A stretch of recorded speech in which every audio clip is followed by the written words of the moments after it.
Howdy folks, it is Diecast Buffet here again. Today we have a diecast haul in the studio. I don't know for sure what's in it, but it's probably some new diecast. So anyways, let's go ahead and hop right into it, guys. How y'all doing out there? Hope you're having a jolly good time. Hey, tell me how your day's going, what you doing, I don't know. Let's see if I can get this box open without knocking over my camera. That would be great. And here we go. More packing peanuts, because why not? And our first diecast out of the box, bam! Christopher Bell 2023 Toyota Camry. Now, I think the major change with this car is there's no chrome numbers. I thought he ran chrome numbers on this paint scheme last year. Could be mistaken, but looking at this paint scheme, I do wish they would have done something with the side panel. I think they do have some different logos they run each week here, so if you really want to, you can take a decal set and customize it. But this would be a fun diecast to make his Michigan raced version with, because he crashed with it and he still finished really good, so I could see LW3 doing that. But yeah, really awesome diecast right there. Christopher Bell, the first 2023 paint scheme of his in the studio. Let's go ahead and keep digging here in the box. You're going to love this one, guys. This one is really a sleeper. Check this one out. 2022 Caesar Baccarella number 45 clear cryptos. What? This is like the most random diecast release you could ever have. This is so cool. Like, literally, this is the first ever NASCAR 164 for Caesar Baccarella, right? The official release is not including promos or anything. Alpha Prime Racing number 45. What an awesome looking paint scheme. Now, I do see a little bit of a oopsie-doo right there on the roof. That's unfortunate, but this is such a cool diecast. Man, could you imagine if every single Xfinity diecast or every Xfinity paint scheme got a 164 made? That would be fantastic, but unfortunately, we don't get those things. You have to inevitably, make them yourself. If you wanted a Dexter Stacy diecast, you gotta make it yourself. If you wanted a Mike Harmon diecast, you gotta make it yourself nowadays. But that's gonna be such a fun diecast review, guys. If you have not picked up this car, it's a late release, might be the final 2022 or at least one of the final 2022 paint schemes.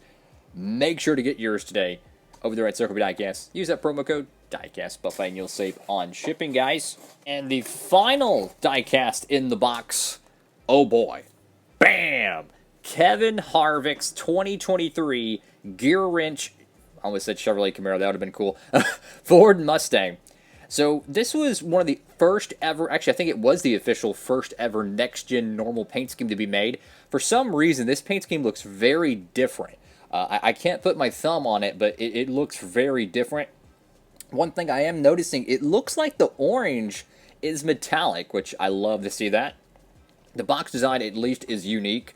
You have the Forever a Champion. I love to see some uniqueness with these boxes, because many times they are extremely plain Jane. Now, not that this box looks terrible, but I want to see driver and team-specific box designs. Not just a little logo here or here. I want to see, if you're going to have a red paint scheme, make the whole box red. If you're going to have a black and dark orange paint scheme, why not do a combo? Take the livery of the paint scheme and just wrap the box with it. So that's all for today's diecast haul, guys. We'll do a little recap here. Go and stack these cars together. These are some cool looking paint schemes. I think that's our first Kevin Harvick paint scheme for 2023 that we'll be reviewing. So that'll be fun. Of course, it being his final full-time season in the NASCAR Cup Series competition. I wouldn't rule out him making a start later on, because look, Martin was supposed to retire like 3 different times, right? Dale Jarrett, they just always come back at some point. Jimmy Johnson, Matt Kenseth. I still don't even, I would not rule out Dale Jr. even running a cup race one day again. I wouldn't rule it out, just for the not to get off topic, but in NASCAR history, there's been many occasions where drivers in their 60s and 70s would just show up to a racetrack in the Cup Series and run. Just saying. So you got a long time, for some of these drivers. But regardless, these are some awesome diecasts here. Obviously, my favorite one is going to be this 45 car. And I've been harping on this in my last few videos. There's nowhere near enough Xfinity diecast. There's nowhere near enough of these, these random paint schemes that get made in the 164 scale. If this was the year 2005, there would have been a promo diecast for this, or there would have probably been a Racing Champions release for it. That's just what it would have been. They made some of the most obscure Busch Series paint schemes from drivers no one can remember, I might add. They made random diecast for them.